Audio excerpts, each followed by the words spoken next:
இப்போ இந்த ஆலயத்தினுடைய தல விருட்சம் அப்படிங்கிறது காட்டாத்தி மரம் அப்படிங்கிறது இதுதான். இதுன்னு எல்லா ஆலயத்திலையும் ஒரு தல விருட்சம் இருக்குமே அப்படின்னு நினைக்கலாம் நீங்கள். ஆனால் இந்த காட்டாத்தி மரம் அப்படிங்கிறது ஆசியாவிலேயே இது ஒரே ஒரு மரம் தான். அதாவது தாழம்பூவை அணிய சிவபெருமான் மறுக்கிறார். தாழம்பு எவ்வளவோ கெஞ்சி பார்க்கிறது. நீ இந்த இடத்திற்கு சென்று அங்கு ஒரு காட்டாத்தி மரமாக வளர்வாய் அப்படின்னு ஒரு அருள் கொடுக்கிறார். அதனால தான் இந்த தாழம்பூவானது அந்த காட்டாத்தி மரமாக வந்தது. இதுதான்.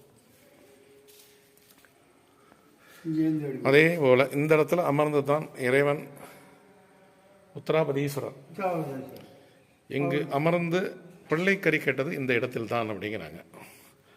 இந்த இடத்தில் அமர்ந்து தான் அவர் சிறு தொண்டரிடம் பிள்ளை கறி கேட்டது. ஐப்பசி மாதம் போவார் பரணிக்கு கேட்க. ஐப்பசி மாதம் பரணிக்கு போவார் கேட்க. சரிங்க. பிள்ளைக்கறி கேட்க. சரிங்க. சித்திரை மாதம் போய் சாப்பிட போவார்.